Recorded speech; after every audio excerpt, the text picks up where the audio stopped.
The masterpiece by Leonardo of Christ the Saviour, previously in the collections of 3 kings of England.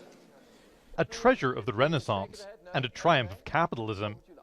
Leonardo da Vinci's masterwork Salvator Mundi, or Savior of the World, has gone under the hammer for a record-breaking $450.3 million. It's a far cry from 1958, when it fetched a mere $60. At the time, it was thought to be painted by a student of da Vinci rather than the master himself. The sale is quite a coup for Christie's auction house, coming at a time when collectors are leaning towards more contemporary artists. Many critics point to a highly successful marketing campaign. This advertising video doesn't even show the picture itself, only the reactions of visitors. The auction house hired an outside agency for the first time to build hype for the event. Billed as the last Da Vinci, tens of thousands flocked to pre-auction viewings in Hong Kong, London, San Francisco and New York, all to catch a glimpse of a bona fide masterpiece. Not only does it add public excitement around the sales, and it brings in perhaps more people than would normally come through our doors, but it also sparks all sorts of great conversations around the art and adds a greater richness, I think, to the sale season. The salesmanship seems to have worked. Even before the auction began, they'd secured a guaranteed bid of $100 million. Salvator Mundi is the only known painting by the Renaissance master still in a private collection.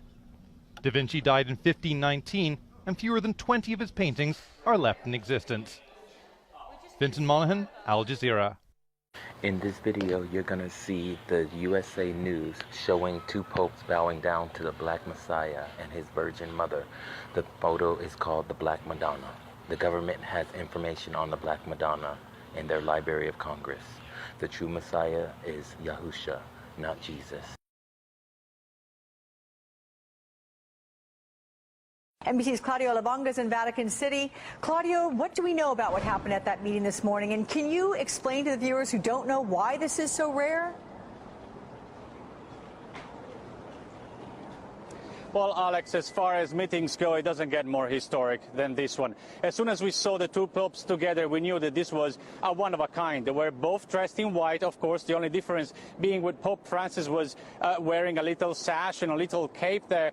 Pope Benedict XVI, the emeritus, of course, walked to the helipad in his walking cane, looking very frail, waiting for the Pope Francis to arrive in his white helicopter, and they embraced in a long embrace. That was one of the first moving moments of this historic meeting, because after that they went into the summer residence, went to into the private chapel to pray together, and Pope Benedict XVI offered to Pope Francis the stool that is reserved for popes to pray in front of the altar. And Pope Francis said, no, we are brothers, and we are going to pray together. And so they did. They kneeled together on the same stool in a very symbolic moment, of course. So then they went into the library, and Pope Francis gave Pope Benedict XVI a small icon of Our Lady of Humility, and he said, well, the first person I thought of when I saw this icon was you. Well, of course, again, expressing and extending his gratitude for the 8 years of his papacy. And they went on into a very informal lunch, and then he flew back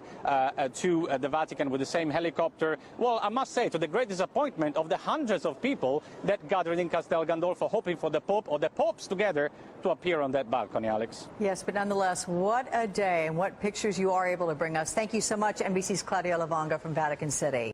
The fact that the Messiah is black is not the only important information to learn. His name's Yahusha. He's not Jesus. The name Jesus means earth pig, and the white image of Jesus is Cesare Borgia, an Illuminati prince and son of Pope Rodrigo Borgia, and he's the boyfriend of Leonardo da Vinci.